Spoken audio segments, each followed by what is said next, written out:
nazalaki koloba na bandeko oyo balaki na premier culte. Nalobaki que l'église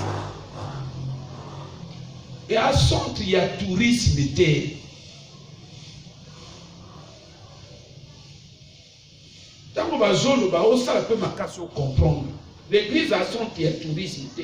Et si ko bazosala ko sala tourisme te.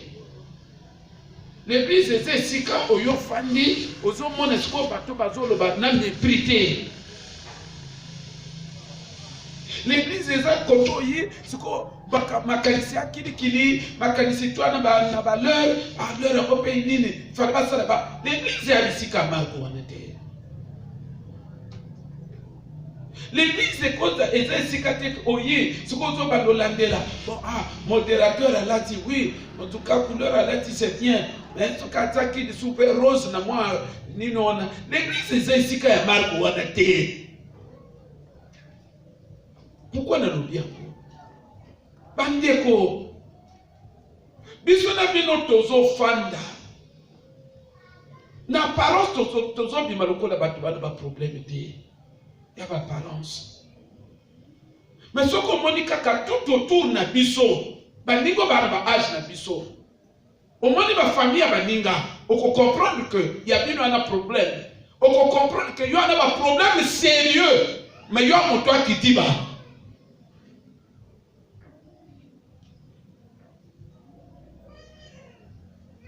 Au moins, tout autour de yo. On peut comprendre qu'il y a un problème sérieux, mais on est distrait.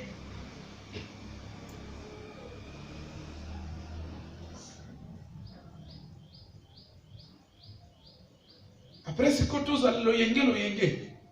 Non.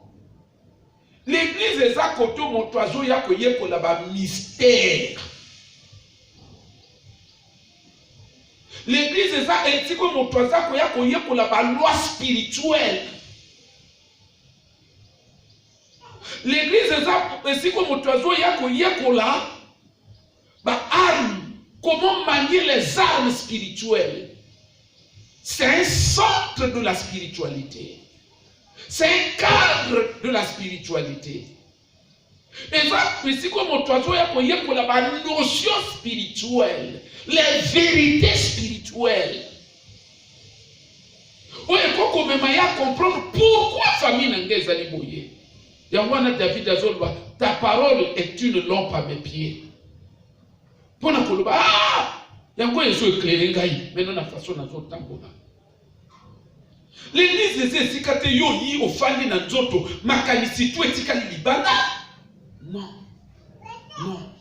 L'église des Esikate que non. Bon, le cola na sombe lamboyo lelo samedi au sombiango au mekiango simi na nzoto zolo bon lobi dimanche bakomona ya kendengo yawa siko yo la biso skoto moni la basi ka uyo sombe o moni biloko wana ta muntu akanango na muntu o ekoti yoni lambano ebimino le lambano batu pe ba remarquer à côté muntu a remarquer que au sombe lamba ya sika nyonso ezali ya ka distraction za na kati ya muntu. Mes frères et sœurs, mes frères et sœurs, mes frères et sœurs, comme on vit le col à mon toit, pas problème. Ma vie n'a pas son habit, non. Les problèmes sont réels. Les problèmes sont réels.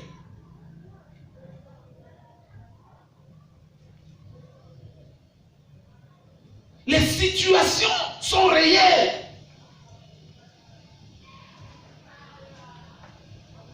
C'est à nous de prendre conscience. C'est à nous de prendre conscience. C'est à nous de chercher à aller dans les profondeurs de nos vies. Parce que les choses dont nous sommes victimes, makambo basali biso na ba vie, moto moko ta ko ya ko souffler sur na bato ekeno vraiment au monde ngo fado wana mawa. Vraiment, puis peut venir qui doit m'aber, et pourtant, il y a un problème. Mais Marc, tout ça, il y a beaucoup. On doit que le bon est au coin. Ata basala qui a beaucoup. Tanga la musayo, na tonga bunda mukona tunaondeni ni saba yolbe saba alors moi pour toi hier et oitika la keza wana na songo na baksa fufu bien et kwanga yobete na hier na biaki na kwanga de loso ko simaka ndezo bima na mutu na yoke no noko marka so suivi ngai ko dia na ngai mama leki ndenge tanga na muka priorité za tuna na ninga avant que musazo tuneske moto yake makambo tutabilikana ukonti matekeno moto na butu mobimba mutu na yo bango bakataka ngo babola ngo ballon butu mobimba ukonti mate akoloba ni kabote. Donc soyons sérieux. Na kikili kiliwana ndo mona kabatu pa kumoto ba décision kili. Ebele ba obligé na kumoto kaka mtazeni. HPC kusanya. Na kumoto kaka mtazeni. Na kumoto kaka mtu atanga kazi mbona ke. Na yo ka personne ya batote. Nzoto ngai boko. Umoni mutu amipesi ba raison de bandeke tout. Amipesi courage ya bandeke tout. Peut-être parfois on a créé une situation comme à bénir l'église pour répéter rien. Dans le département bolekisi, le département bolekisi. Paninga parfois moi frère c'est wa petit kamana. Na bolekisi pe bolekisi. Nyo sobozo kanisa di kamboyo oye bosuna de koyo. Non. Ensuite tu as moni âge na ye. Âge ayo sutuka na âge. Ndako mun ngasala makambo sikona na marque ya mtu na ye. Mais na yoka kamawa soki solution pour na âge solution ya ba réalité obikuti na ngo oyo aki distrait na yango tango zako ya kulamuka par exemple na facteur d'âge soki solution ezali konde il faut tika nzambe otonga mokili oluka moto kili na sekio tout est question du temps. Na kati na biso na bomba salaire to pesa na 10 ans to pesa na 20 ans nana lobaka na bino soki bato ba osala pagai na vie na bango yoko meko sala yango te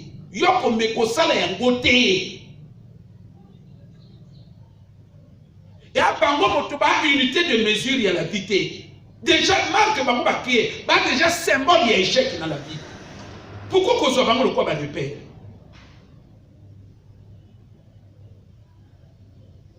Est-ce que la spiritualité existait? Et soit qu'elle existait, la décision maman a zozwa, avant de ça, ma kamona kili, na ndenge na net kili. Aux hommes, on a déjà zosa la zéro ignorer spiritualité. C'est tout un problème.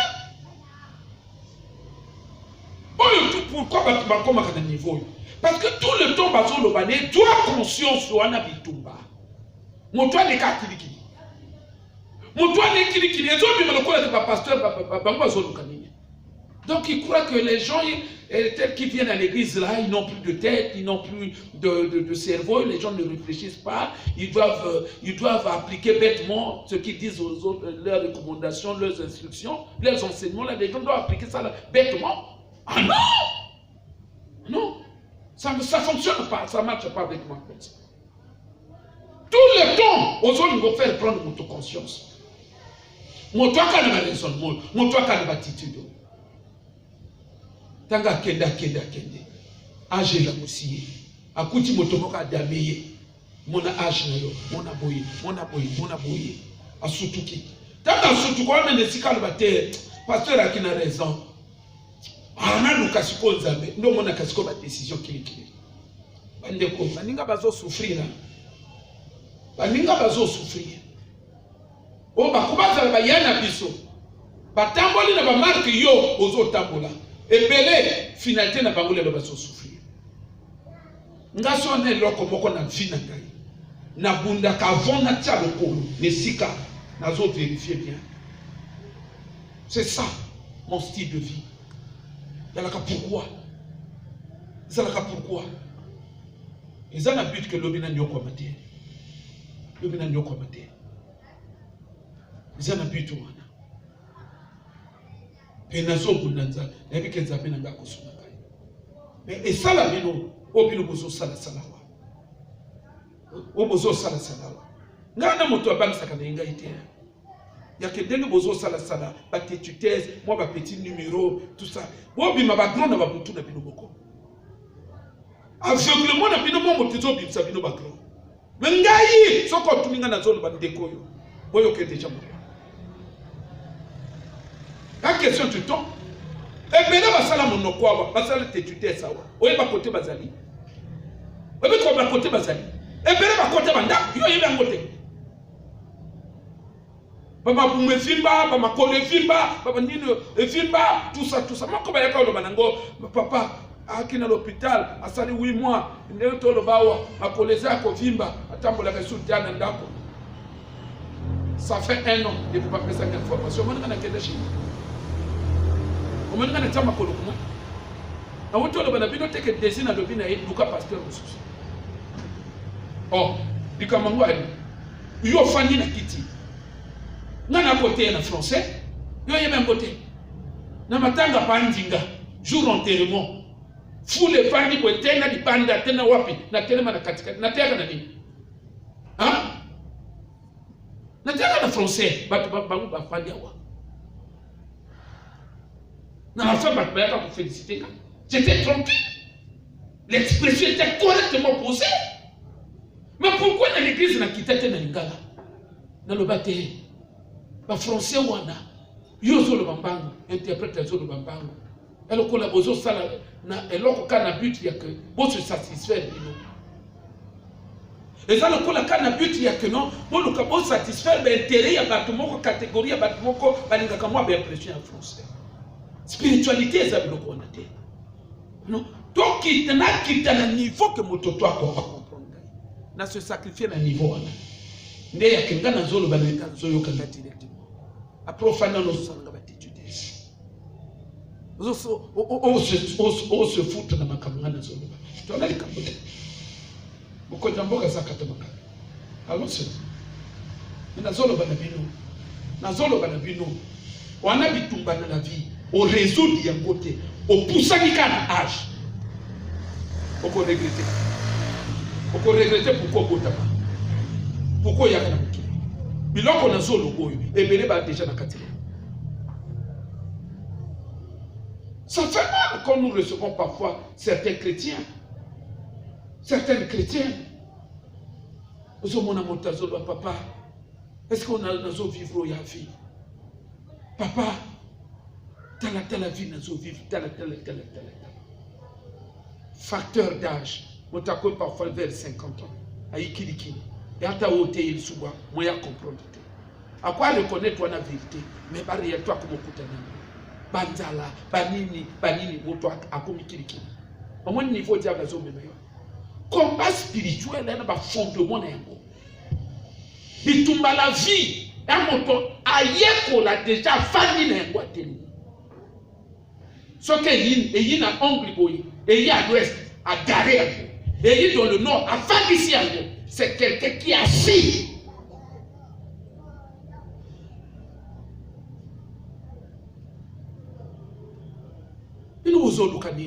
Dimanche passé, quand on a été, na ya on a bon, na exhorté kaka, maté on a yaka qui n'a pas été. Donc toi les kaka na kaka, on fait reprendre notre conscience. Mais on fait reprendre bango conscience, bango peut pas s'entêter. Mais vous savez comment tu n'as pas non l'église. Vous savez comment tu n'as pas non.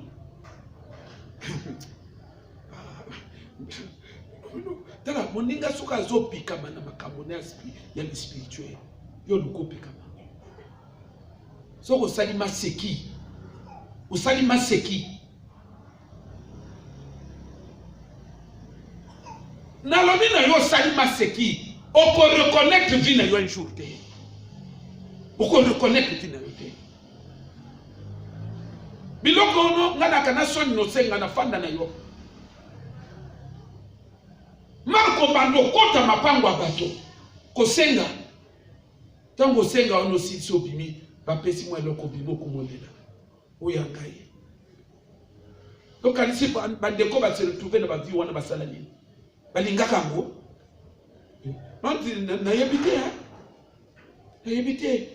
nini bino bozo lukana la vie.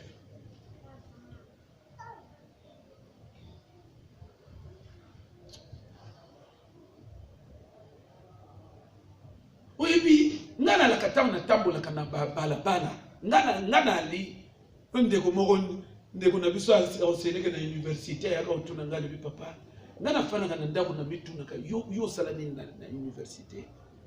Est-ce que je me pose la question, est-ce que tu es sociologue? Est-ce que tu es philosophe? Est-ce que tu es psychologue? Alibité bu inatika la kuyebate. Alibité tout cité on na sala ya wote. Mais tu dis pourquoi le non? Mal au pénétrer que la réalité non. Je suis un observateur. Je suis un observateur. Je regarde. Et quand je me poser ma question, oh, c'est un fan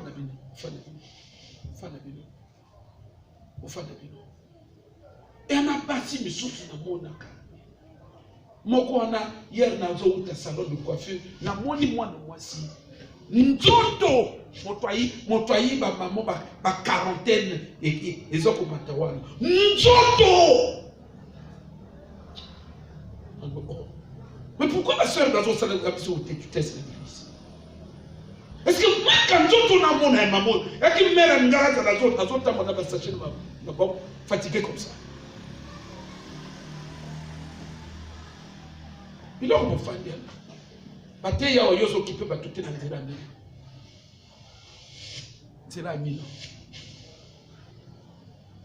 Ozolo ba onshonga na nzela yango banga bazo mona écouter. Ba sala ba tumonoko pourquoi? Moto azoti ebika akufanya kwa bonga tu kaka na nzoto. Mais na pesi na fongoli operation. Kendeke na babalabala omona baninga ba nzoto. Mona ka ba jeune fille bwana baba aveugle. Mwana kaba mama. Au moins ni mama, on met que ça la lecture et le contexte ya vie na ye. Na bandi ko ba no job enseignement. Parce que comme tout na to uti mission na frère otino. Na moni moko na cuvette ya mai na mutu na lebi Seigneur. Na est-ce que o ya nzoto ya cuvette ya mai na mutu? Maya goyo, maya. Quelle est ça l'étude? Quelle est ça l'étude? Au moins, mon sous à na voiture. Parfois, il y a pembe. Ou il y a rouge, linga maman, ou tout le monde a pris le culte. Nana sepe la kapé comme moi, ma maman va vivre dans la voiture. Nana sepe la kanabo va les canacate. Vous comprenez, non? Nana l'observateur, non? Ouais, les candidats on va observer bien. N'a pas si la canaoué a garé après ça n'ingénie. Et permettre d'appeler la mona, na mona ni, na mona nzoto. Ndo mona kabisu bazo bi mawana. Nzo mitunole pourquoi voiture et bébé nzoto ate. Nzoto ate. Ba misuso mona bi mana deux pannes abimi na you on nzoto. Mais pas le mibali badan nzoto te. Oyo ndenge nini? Ozo mona nzoto moko kili. On gagne ça même d'ailleurs, en nzoto misusu mieux qu'encore sac ya fufu ya ngoto wana. Yesu na mwa forme tenemi, omona na ngoto ata droit, ya pas droit. Misusu mais abimi na camion na. Abimi na camion. Na liboso zo mona, ozo kutana ba nzoto. Elongi road. Nzoto.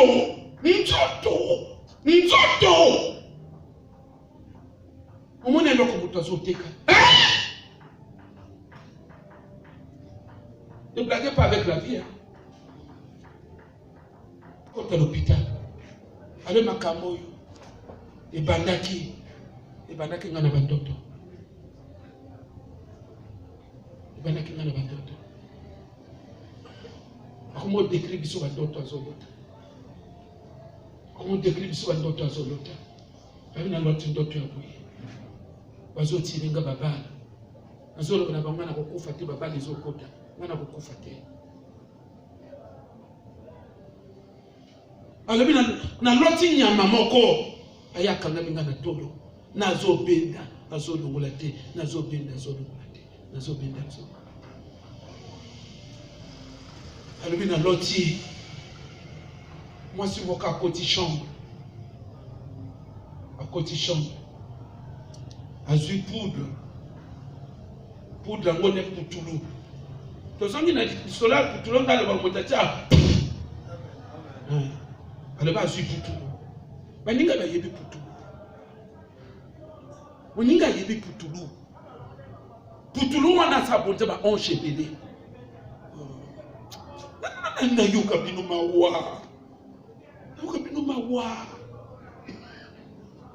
mawa tika na yo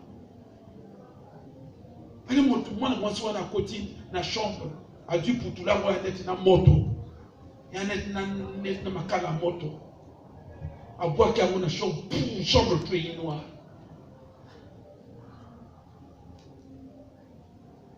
Awa soki nzambe te pasteur akete soki nzambe asala grâce te pasteur akete parce que tolinga koloba te situation ya pasteur ekomaki touti l'hôpital na frère Sedi mwasi nazolo pasteur nakomaki paniqué te pasteur akoti réanimation parce que yemoka azomona ngo ndenge nini yemoka azolo ebandaki na bandoto elingolo banini elingolo batia motepana kana molimo soki na molimo basi basali likambo nzoto esalaka biso eloko te akanisaki bato baningi baloba amen bwana problème na ngai bino bwana problème na ngai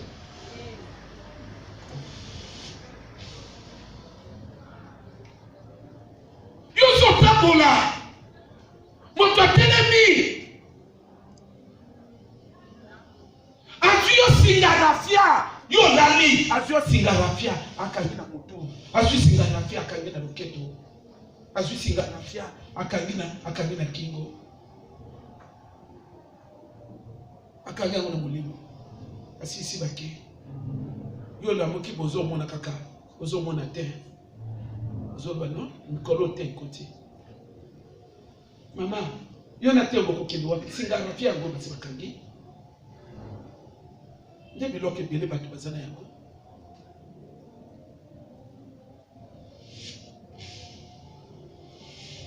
kende komonaka bamama monaka bamama pourquoi yo mona baninga ba jeune fille bamona baaveugle baokanisa basomba baavion bamama base retrouve ozomona piaka na banzoto wana ntango bazokola tuna bango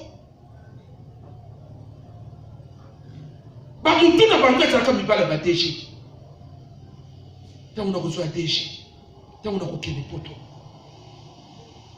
me baka na conscience te ke niawu alelaka na nsima ndako oyo ayokaka lokola niawu akria niawu ana conscience te ke elaka moto azomodiri ye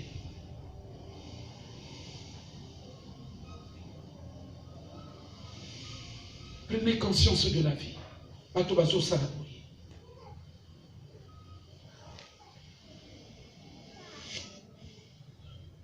La détermination dans le combat contre Goliath. n'a parlé que de l'Okoana. But yamate ezani. Ezaya que nabitumbo yo. Moko na moko azwa conscience. Abu nango avec des. Abu nango avec des. Est-ce que na le babu nango ka? Na le babu nango avec des.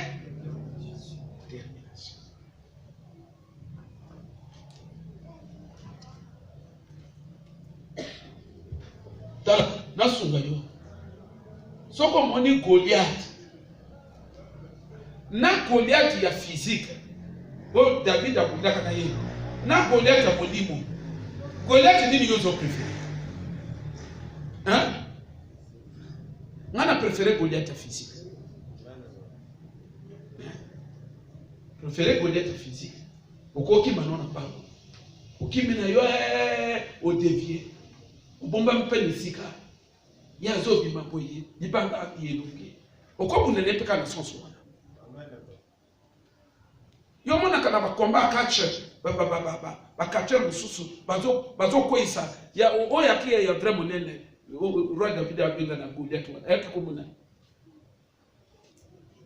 aki vraiment nene comme ça yo te ya mususu wana yo moni teke no baninga ba ko réussir ye a ça boko motameka kana sima mo abole sabata ati su boy alekana sima azo bole ça fait le fait ba ko gagner toujours ye mieux vaut tomber ya Goliath ya physique au contre un marteau au dit marteau au le bon ah on a tenu na yango na s'arranger kaka que non ya yese qui déjà pour laisser l'équipe na na te ata marteau ya ah on a pantaillé chez nous atwa comme le gola oso gagner le déjit tout bas au comment ndetaka marteau le kola libanga ya jouer ozo bonja kama lemba te muto yi poto gagner au gagner. Mais Goliath spirituel, c'est l'exact version Yaïtumba le plus compliqué. Yaïtumba le plus compliqué. Parce qu'aux hommes on a été. Ou même parfois la conscience n'a été. Tout ça, les délivrances, il y a des coyers là.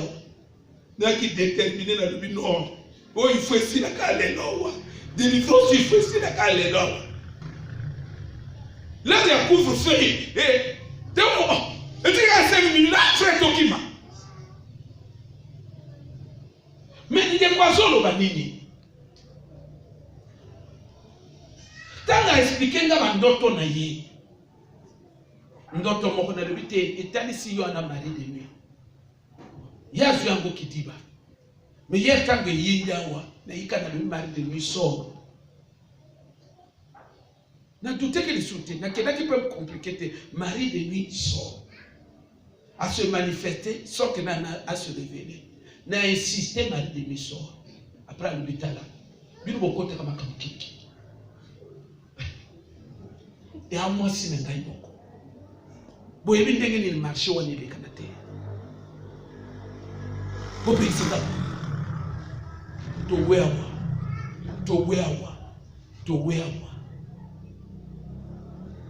Botika na kende. Mais na sepela ki libala ni akuwana. Na sina lobana bino soko zo lota déjà ba mari de nuit yo libala basibakene. Amen. Tanga komo kelimo libala ni akuwana. Mbongo na yepe yakuwana. Mosala na ye yakuwana. Ngana ki. Tout à l'heure na tonga na sonande kazolo banangai. Na butu na zo lota. Na kina moto moko tokofana na ye après moto ngo atomboki akangi biloko na ye to il était furieux albi ngana kena ngai alba mama yobiki mais na sepela ki de loko ya zoluba albi na tikala kolota mari de nuit. Vous comprenez? Mais on voit Goliath brigani parce que comment on a que yewana mais spirituel okosala na ye oyeba te. Cela lobi na tikala kolota mari de nuit te. Mais azawa azolo be amutu na kai. Alabi do ngana pati dia papa. Bo be sengala lo do ngana pati dia papa. Mutu na ngana pati la makende.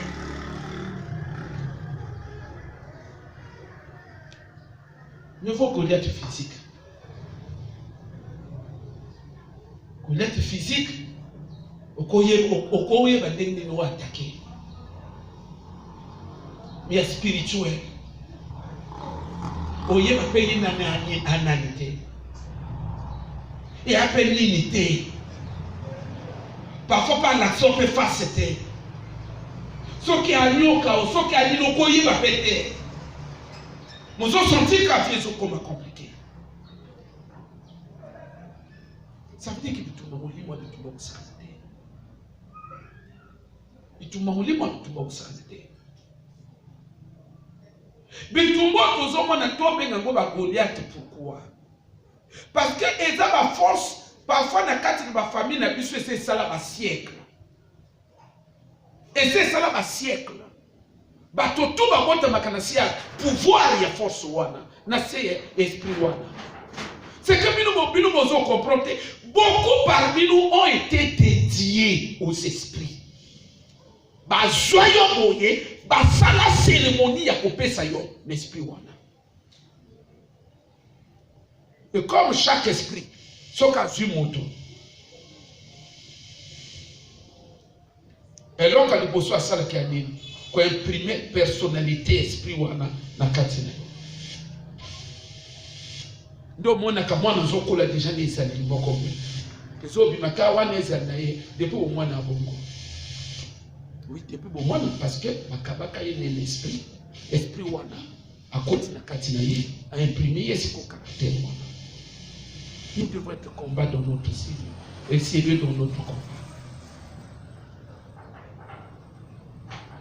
Marc Ban Nzabe Bazozo Makambo, je vous dis, Ezo Bangi Sangai.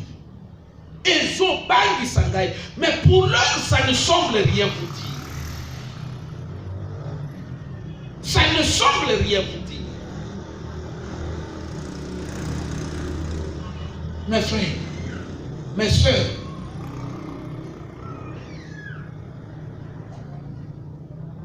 ce qu'on a bitumba, ce qu'on réglé à côté, aux autres poussent dans la vie, et qu'on vous a la surprise. On vous a la surprise. Dans le bien d'abino, il sous. Bon, on a kaka ba maman bikolo. Bon, on a kaka maman bikolo. Au comment on a banjoto.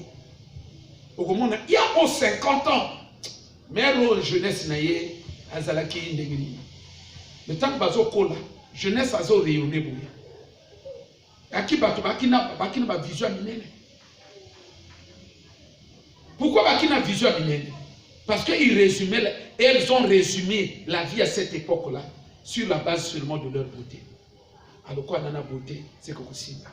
Quoi nana beauté, c'est kokosimba. Ma yebete ana bato baronte beauté moto inutile, inefficace. Mais c'est que vous ne comprenez pas, à maudire Yango. À maudire. Il proclame une parole. Et un esprit accompagne cette parole. De sorte que cette beauté soit inutile pour toi. Pour profiter de la beauté.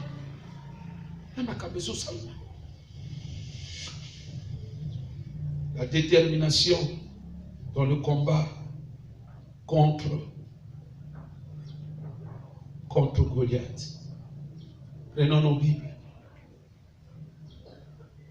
Ils sont de temps tout et les kanakakakana pour faire prendre nos consciences. Daniel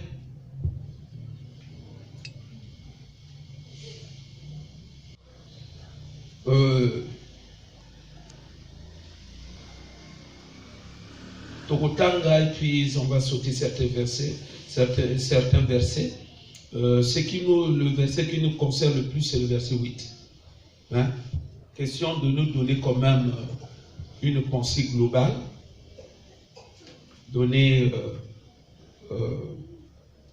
nous permettre de bien cerner l'histoire, le contexte de ce verset.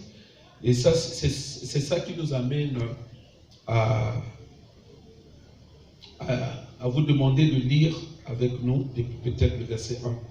La 3e année du règne de Joachim, roi de Juda, Nabucodonosor, roi de Babylone, marcha contre Jérusalem et l'assiégea. Le Seigneur livra entre ses mains Joachim, roi de Juda, et une partie des ustensiles de la maison de Dieu. Nabucodonosor emporta les ustensiles au pays de Shinéar, dans la maison de son Dieu. Il est mis dans la maison du trésor de son Dieu.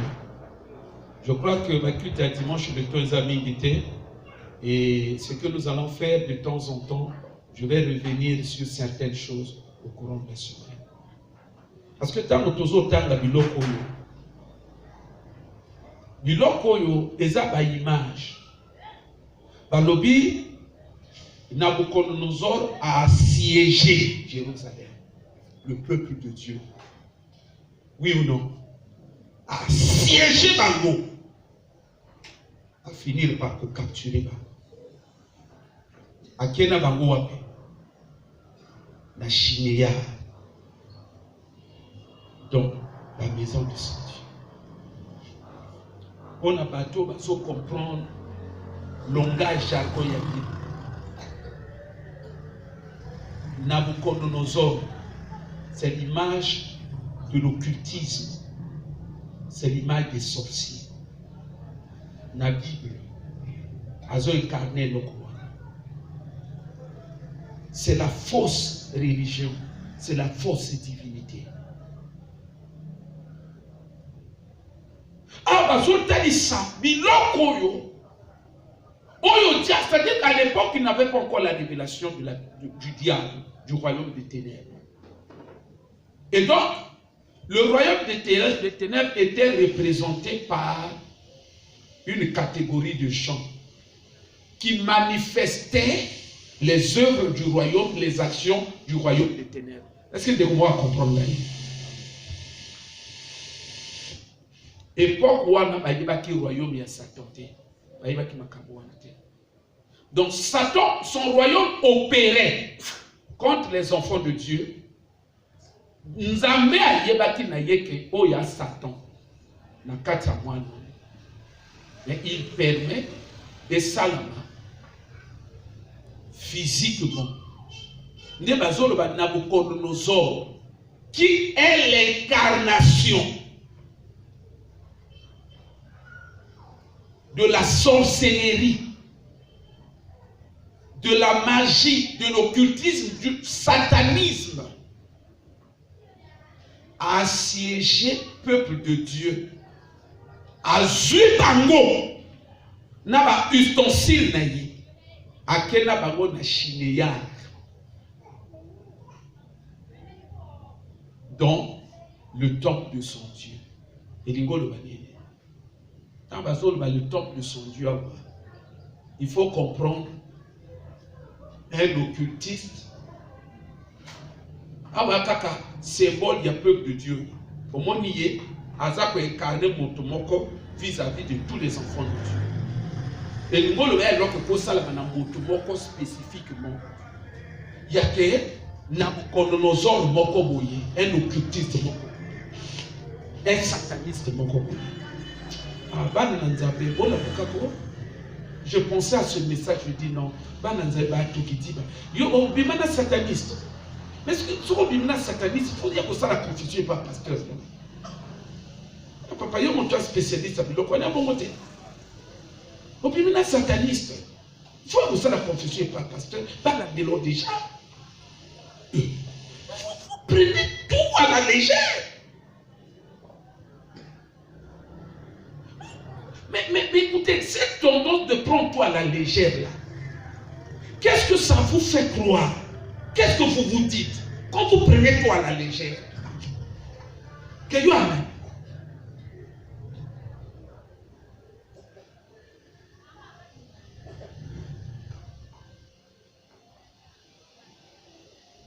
Bana basi tout babimana ba sataniste na occultiste, elle fait ça.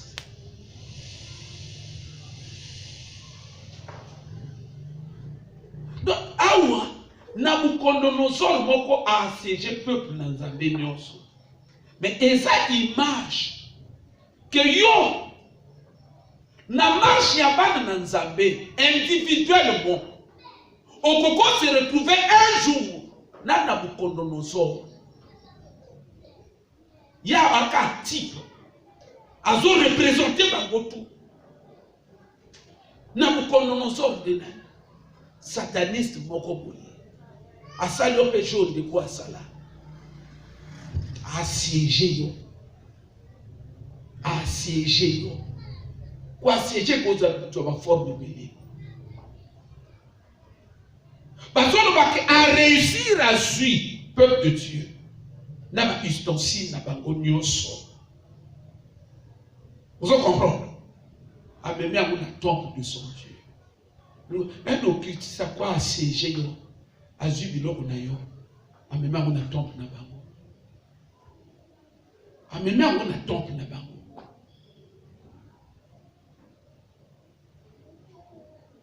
azwi photo na yo, azwi suki na yo, azwi sous-vêtement na yo, assiégé yo sentimentalement, alambi yo sentimentalement. C'est mon bébé. Bébé, on dit dans la photo.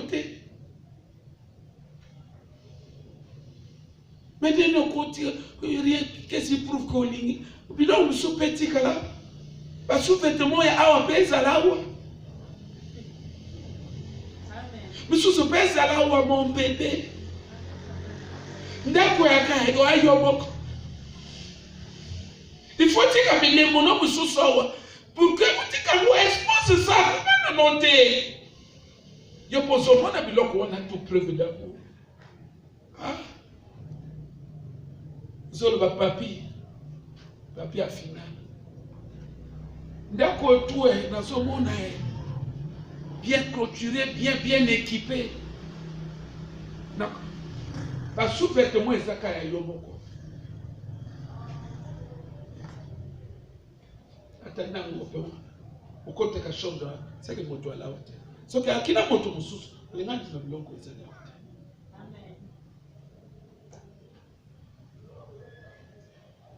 Yo tiki yango acho moto abuto akena mona tombe alemi na bakondi na ye nalobaki na bino na boswa bango na ina ba couleur différente bopo na couleur de kosimbi bien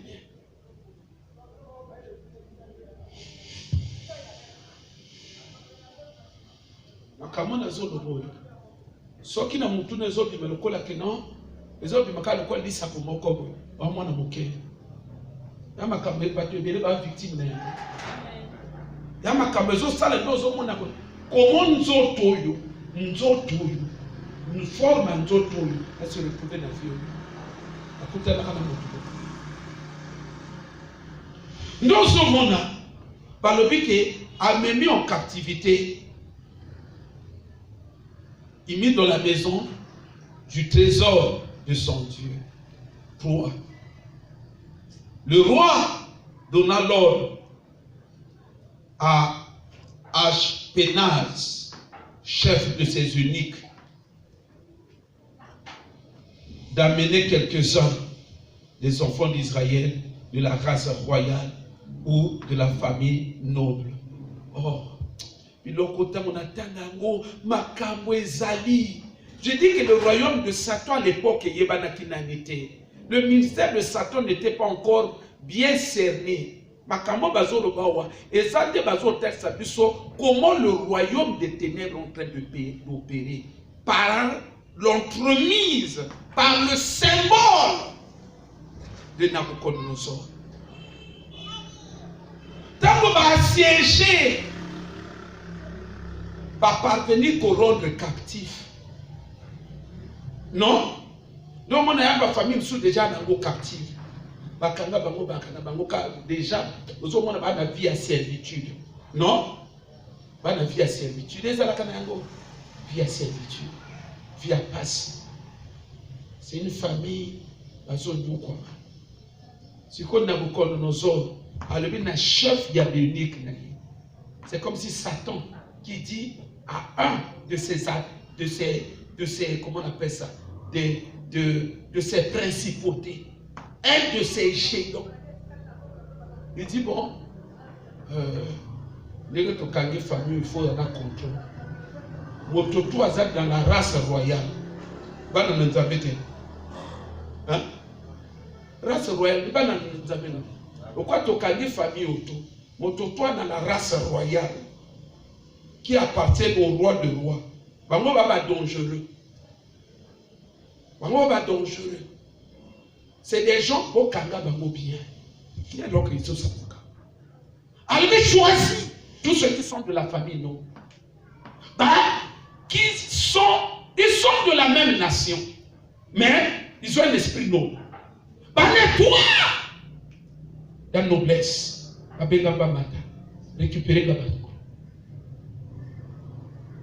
Récupérer la banque. Récupérer la bétoile la banque. Bétoile, il y a un prince. Récupérer.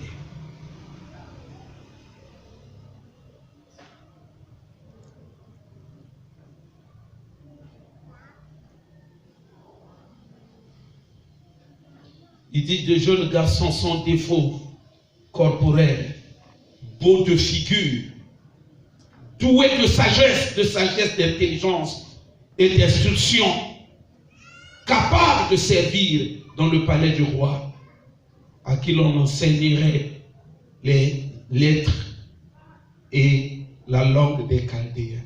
Le toit a été bandéco. On va caminer, hein? Bon, nous avons bateau intelligent. Regardez Satan Zolba. Bon, tout va être intelligent. Les gens sages là, au Canada. Ah, comme ça, ça m'a dit donc il est. Histoire royale, bazon tel sabiso. Comme ministère il y a Satan, nani et à qui révélé. C'est comme bazon tel ça. Comment ce royaume opère? Comment Satan? Comment fonctionne le ministère de Satan vis-à-vis d'un peuple, vis-à-vis d'une femme?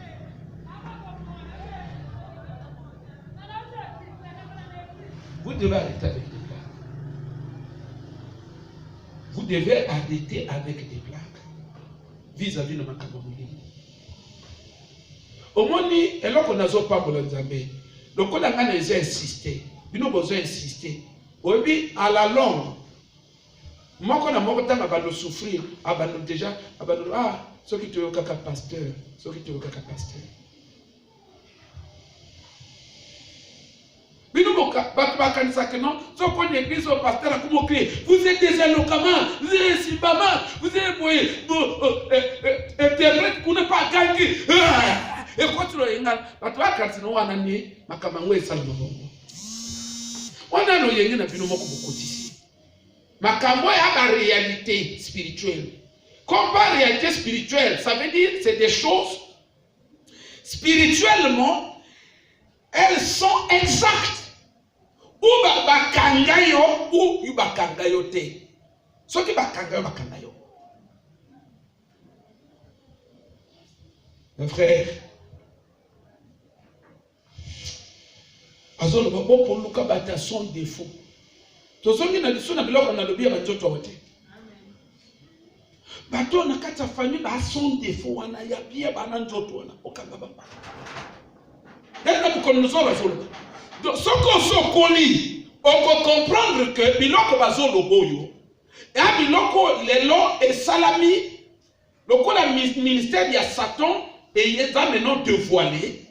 Et Nabucodonosor et avec selon le par rapport au repère de la Bible, et Nabucodonosor est déjà défini bibliquement comme étant occultisme satanique. Donc il faut comprendre que ezabiloko siko ezo salama par batowana afandi wa moi monstration de folie elongine ya rondo okene bokanga ya ezo senga parfois bozana problème ke bokanga nino ya ba ordre pesa déjà royaume wani za Congo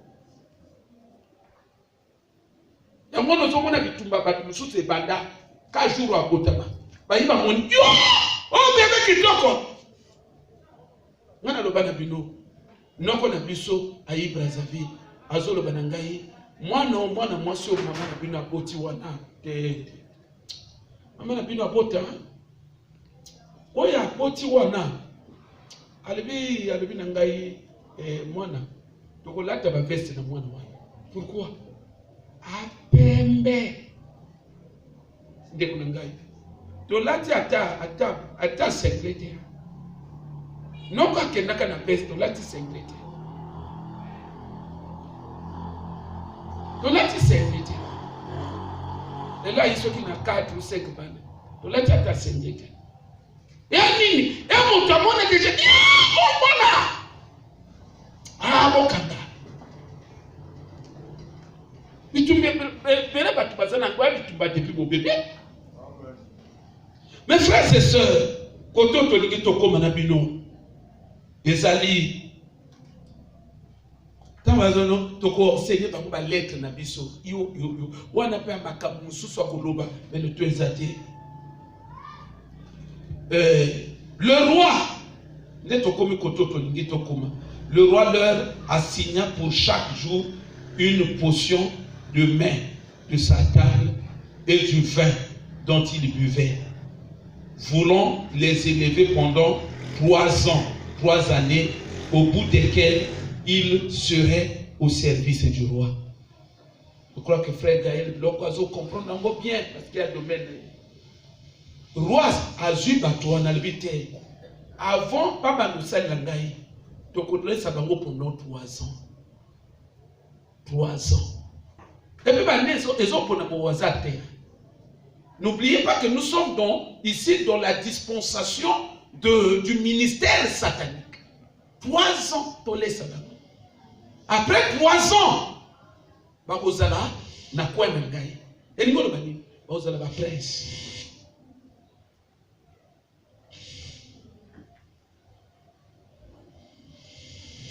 Bolesa bango bilio ngana lia bino po bolesa bango masango ngana mela bino po melisa bango.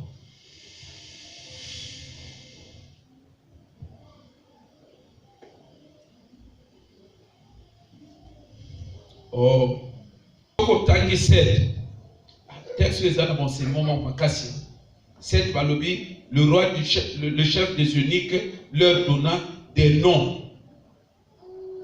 Donc, a changé Bango Bakoumou.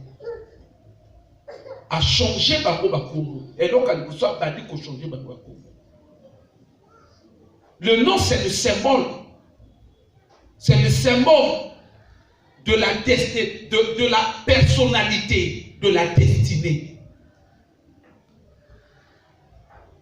Et après, on a la moto.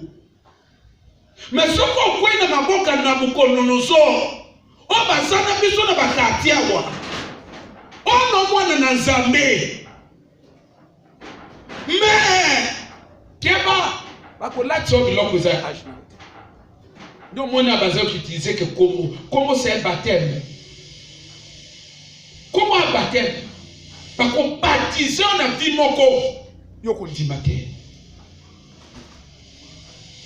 Dès lors qu'on va déjà victime on a mis tout naka o amoto botami te okomi papa okomi vrai papa n'a pas libéré camion en angoté na mis tout naka pas tout vraiment attention ça musika mais non camion ça la mis na banane et ça la mis pour la banane et pour la bateau on a tous les amis c'est des gens qui étaient distraits. C'est des gens qui étaient distraits. Au moins, les zélos, papa va se retrouver dans les zélos. Les zélos sont continents. Parce que Kozana Bitumba, sauf que Yozana conscience n'engo, Bitumba ne kotika yango mon côté.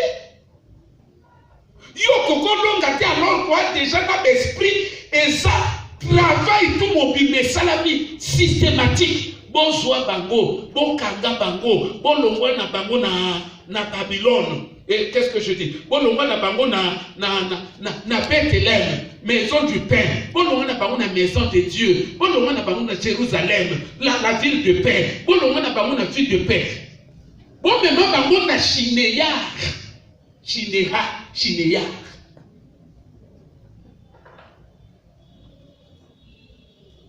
Chinéa ezali siège ya l'occultisme.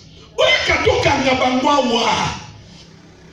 Pour déplacer bango soit bango na molimo yaka skota bayina bango papa travail mobile bangi susu bo laisse na ni bango avant mo kanga bango bo laisse bango allez bon pia bango enseignement bo même ça bango mutu bo changer bango mutu tout ça là allez bon pia bango ba comme mususu travail autour et ça la mi contre yo régler ba problème yo té. You aka kili na la vie, mais non aux autres la vie. Continuons la vie. Continuez à la vie.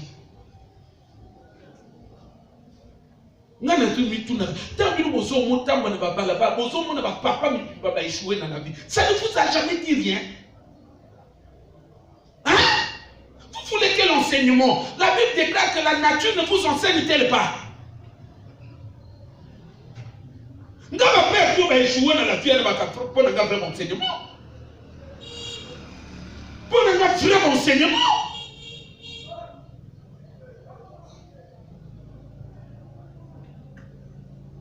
Le cas où on appelle un lycée, c'est pas peur au enseigner que nous avons. Après, comme peut-être n'a déjà comment, comment le banava juif, bananga luma, on va commencer de mon appel. Vous savez la naïe, père. Autrement, c'est révolutionné. L'église et se retrouver l'état d'une manière générale chrétien parce que va minimiser que bitumba. Ba yeba ke nemi o bazana bango bitumba te. Ba yoka ke non associateur azaki moto kangale fongola. Ba yebi ke teke et un travail systématique et au salama. Vous pensez mon enseignement de biso. Vous changez Katia Boutou. Mes frères, ce que j'aime, alors directement verset 8. Daniel résolut de ne pas se souiller. Est-ce que quelqu'un peut dire de ne pas se souiller? Il résolut de ne pas se souiller par les mains du roi et par le vin dont le roi buvait. Il pria le chef des eunuques de ne pas les obliger à se souiller. Formidable. Il pria. Ceux qui n'ont pas notre papa pardon. Mais n'a pas prier. Le chef des eunuques, au nom de Jésus. Et alors que ça l'a mis aux amis. Barabino, bon pesa bango bilia. Le roi le dit, bon pesa bango bilia nanga bango baliaka. Masanga nangai, tango ti ngai. Reste on bon pesa bango pe ba melaka. Daniel a lobi, biso toko se souiller na bilia ya roi te. Ba yebi ils avaient la conscience que ce que to li bilia oyo roi zo lia toko se sou. On comprend qu'il y a un camamoli. Ce qui te libi a ya roi, to meli masangane, on va se souiller. Ton côté ma tout se souiller. Ma boy catégorique. Ba lobo la baka biso ndunda pa. Jour eza to kota na ndunda. Jour eza to kota na ndunda.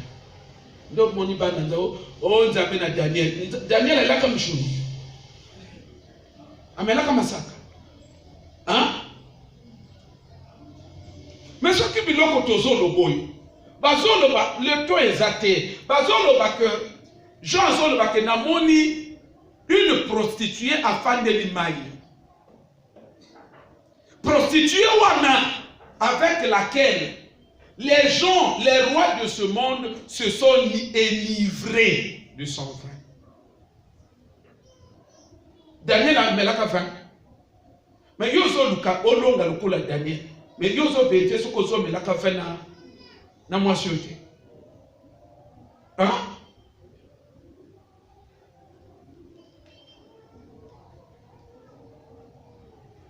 Et Nicolo Banini nazo kende ko chuter de toi pour prier pour zalaté.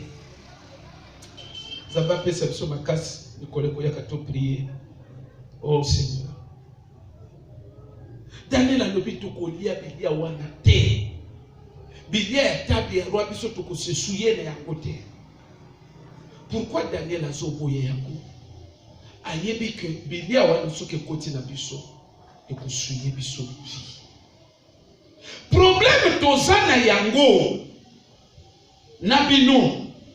Exactement qu'on a moko à comprendre loko yo. Biso na bino la vie sur terre. Et ça nous a sorti en schéma. Il y a que ma caméra na Daniel.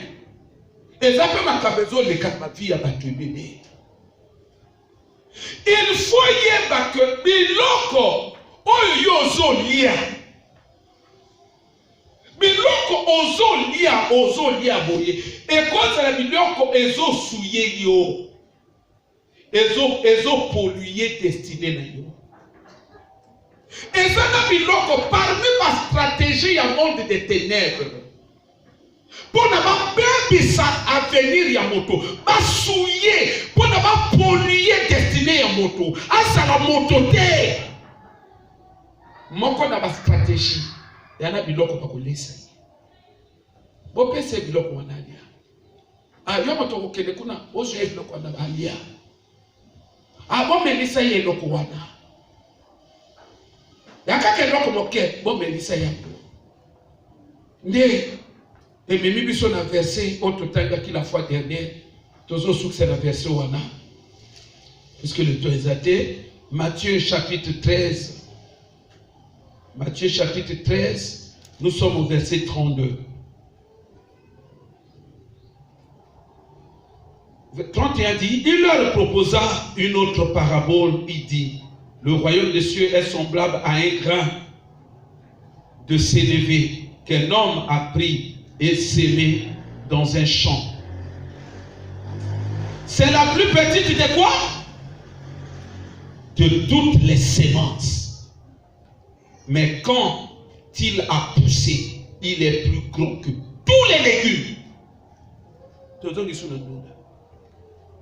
les légumes. Et devient un arbre, de sorte que les oiseaux du ciel viennent habiter dans ses branches. Royaume des ténèbres, ils ont maîtrisé principe pour eux. Il y a que mon père ça y est le analia. Donc compliqué destiné na yi. Mon père ça y est le analia. Mon père c'est mai wana mela. Parfois mon toit sorti d'ailleurs va penser qu'à moi mon kebo va le. Mai mon père c'est qu'à mon kebo yi. Na comme il c'est qu'à mon kebo. Oh nani. Mais les mois n'a pas comme nos autres. Batachinéa, les occultistes, les sorciers. Parce que pesa moninga mayi, balobi mayo kende, parce que biso to kende musika. Biso to kende musika. Donc tozona le temps ko comme pa ina été. Yo memaka mayo yo, o melisa yi. Na chambre lokoti, o betika jo o kota. Après o melisi. Moninga zo budeka mayo mokoyo. Albite ko kipendinga ngwa mokete. Parfois, bazo cité na kindoki kuna bazo cité verset to tango. Un grain de sénévé à la kamoke. Msoko noni yango et pousser que arbre moko a vraiment monene. Bazo cité verset na kindoki. Aliko kipe seulement soko mona ndenga moke okwite. Soko resika ko melisa yango. Okomone ko bimisa yefi moko. Ya fi moko terrible. Motakumo kena assurance. Papiso tozo kende. Ode to kende nani kuna tole kanana ndako na ye. Tole se mushumoyo. Tole sa ye bidiyo. Bon, yango to lokito to lesi ba to bisika bon vérifier na njunga kidoki kuna mate etika ka mushumoyo. Wale kole tele ya moke wana no to minimiser ya moke wana te. To kende to lesi ya. To kende to lesi ya. Daniel ne le zangana yo papa. Daniel ne le zangana yo. Problème est nini. Daniel a bongaka par la suite. Mais Daniel était prudent. Alors biso to kolia bilia ya roite. Bilia ya roi na batona ye. Biso to kolia ya ngote. To komela makila, to komela ba vin na yete. Le vin c'est le sang. To komela ya ngote. Biso bo pesa biso ka ndunda. Bo pesa biso ka ndunda. Simple. Mais il va compliquer. Vous savez, l'on a piloté. C'est une cas naturel. Ok, vous pouvez compliquer les pilotés. Tous les jours, vous avez un cas tous les jours, vous avez un cas. Mais il y a un cas tabi à roi.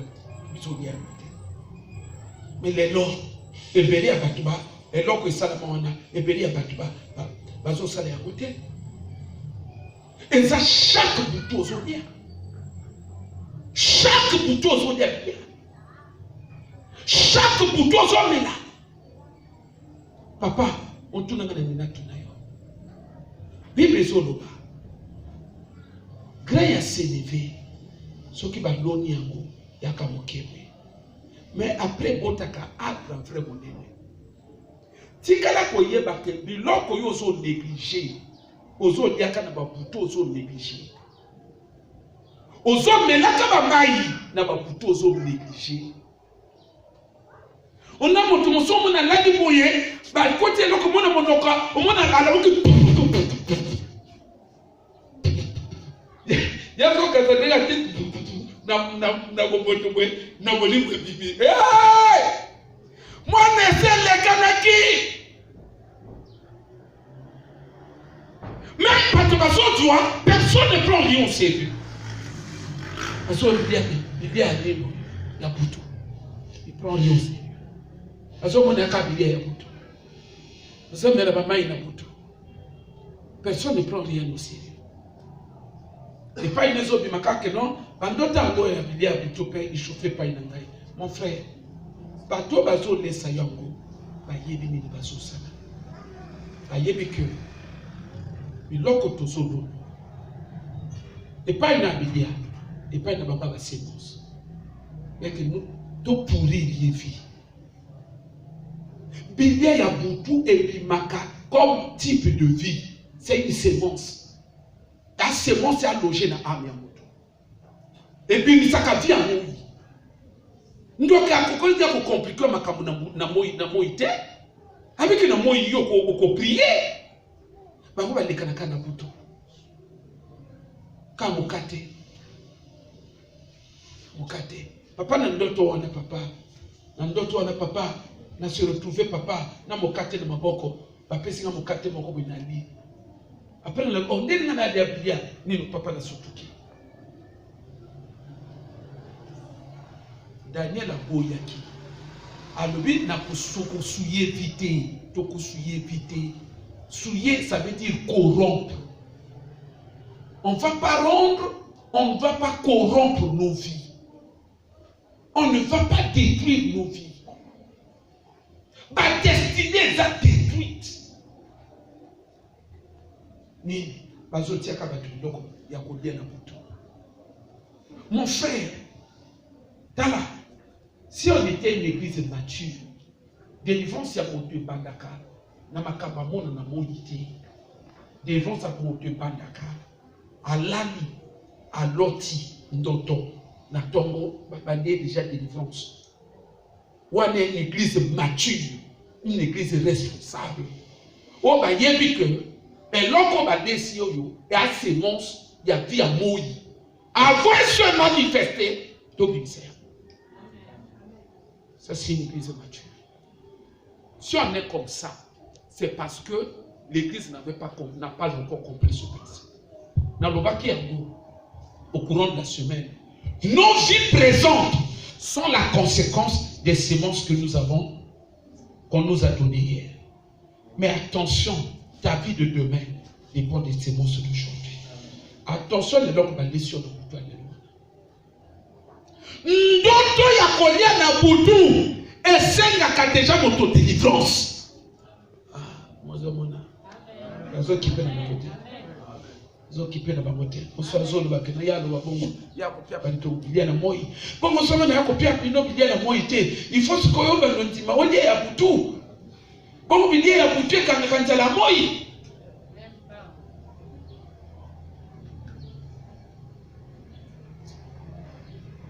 Jésus a son père Sabatobini à son loba. Prenez ceci, c'est mon corps. Après, si vous dites, c'est mon corps. Chaque fois que vous allez le manger, vous serez en communion avec moi, avec mon royaume. Pour ça, quand on a mis le côté, ndoki pour que akoma ndoki, papa ça que mon kate na moi, papa ça que biscuit na moi, na pour tout temps bayaka baboli na mutu boye. Pata babola ka be paf à l'amour qui naie, mon dit boye bimi une facilité. Bibia ya mutu et ana rôle na yango na vie ya mutu na mutu na moi. Omoni Mateo ni. Mateo ko senga, to ne to sidisi boye. Et si esengi pa passer la prière dès 17h. Comment l'église on a les communautés? Biloko na kati, maman, ena mususu azozwa, lesa, omoni na Bible bazolo bakeno, bazoloba ke bino bakotia bino dose moko oyo et a rempli basere bafini ya ba principe ya ba royaume même royaume de ténèbres pe ya na kabongo balobi tonesa bato mais bon veiller que il faut tonesa tondisa bien tout remplir. C'est ce qui fait qu'il y a des gens qui sont remplis de l'envoûtement. Vérifiez quand de quoi on comprend la raison. Et c'est comme une rouge. C'est l'envoûtement.